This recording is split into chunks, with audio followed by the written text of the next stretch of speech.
they're in the same kind of thing. It's like look back and say, "Come on, new guy, get up here, keep up," and it's pretty neat.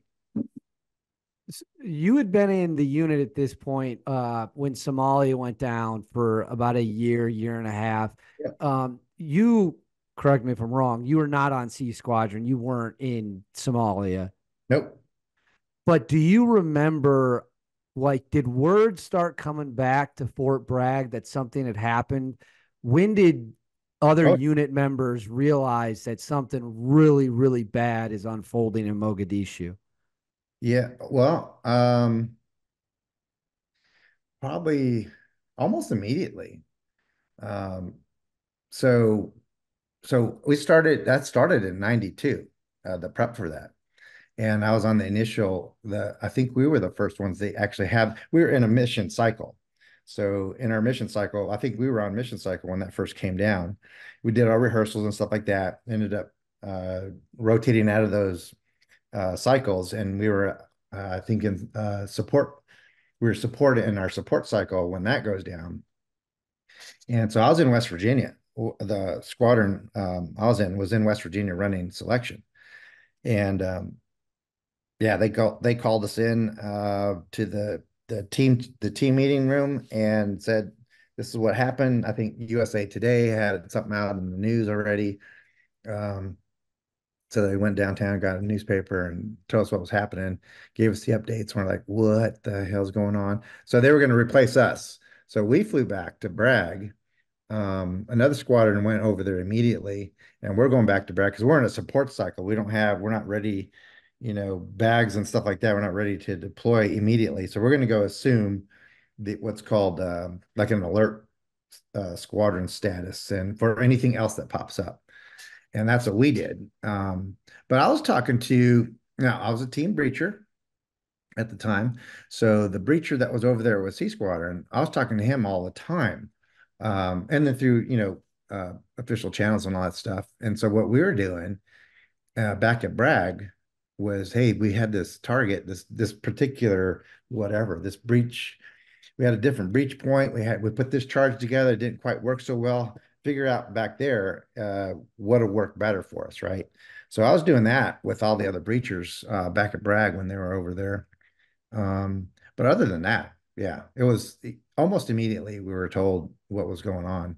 And the other squadron took off. They were at Bragg. They took off at some point during that night. Did you know any of the unit operators? Because I know that it's obviously a very small knit community. There's not too many guys. Did you personally know any of the Delta guys who were KIA'd in Mogadishu? Um, Not real well. I was a new guy, so I still wasn't allowed to talk to a lot of folks. But some of their new guys, I only met um, no, Randy Shugart and Gary Gordon. I met those guys. Now, to me though, they were like some of the cool guys when I got there because I was a new guy, right? I only met them in passing in the hallway because I was with the guys I was with, my team sergeants and all that stuff, heading to the defect. That's the only time I met those guys. So I didn't know them. I met them. Um, a lot of the guys that were there were in my OTC class. They were injured, but not KIA. Oh, what's the other book? They just wrote a good book, I think, not too long ago. And it's more of a unit guy perspective on the whole thing, which is a little bit better of a read. Um, uh, oh man, I can't think of the name of the book. No. Yeah, I'll have to send you that information. It's a pretty good read. And it's a totally different perspective on things that were going on. Because the fact that this happened, um, and it was a bad day, right? But from a unit guy's perspective, it was like, okay, that was a bad day. Let's get back in it, right?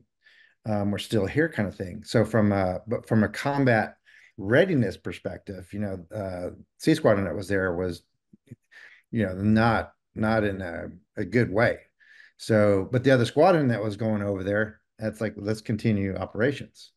And that's why they went. But then everything got shut down, and that kind of was not a good feeling to have to be, not because it was vengeful or we wanted revenge and all that stuff, but it's one of those things where the National Command Authority at the time uh, really didn't know how to, in my opinion only, my perspective, didn't know how to work with special operations, especially us at the time, like a unit like us, and so it was a successful mission, but guys were lost and injured. So combat effectiveness of C Squadron was kind of not where it needed to be, but the other squadron, it went perfectly fine, perfectly capable to continue ops, and then it got shut down. That kind of pissed everybody off for a little bit. Um, but that was sign of the times. Is the thinking, did it upset people because the logic is, and I'm an outsider, but this is what I would guess when I'm looking at it was, hey, we just lost 19 guys. This mission was important enough for 19 guys to sacrifice their lives. Why is it not important enough to finish? Was that the thinking, or was there a different reason guys were upset? Yeah, that's it. So that mission that night was a success, right? But the overall mission, it's still ongoing. We don't have a deed yet, kind of thing, right? So let's go get the guy. Let's keep going. Just not the way it worked out. Yeah, no, definitely not. Great movie, by the way. You'll have to send me the name of the book. I'll definitely be interested in checking it out from a unit operator's perspective. I Yeah. do want to ask you, in the 90s, again, people my age, when we think of the unit, special operations, we think of the war on terror, Afghanistan, hunting Al Qaeda, Iraq, all that stuff. But in the 90s, a little bit of a different situation, right? I mean, what are the big things? You've got the drug cartel situation, you've got the Balkans. Like, was that kind of what you guys at that time period were focused on? Oh man, yes. So many things going on then. Oh, Day of the Rangers. Day of the Rangers. Okay, Yes, I'll look it up for sure. yeah. So so that so 1991, and I show up in 91. So we're on the heels of the Gulf War, right? And so for the rest of the 90s, there's still the no fly zone that the us and the coalition forces are enforcing in Iraq. So there's that. There's the search for weapons of mass destruction that's going on in Iraq. Um, yeah, the Pablo Escobar deal down in Colombia is still going on. And so these are all the things that are going on that globally that we're paying attention to. Um, in the early 90s, all that stuff was going on. The Oklahoma City bombing also in the States. So that's a nexus to Al Qaeda training as well.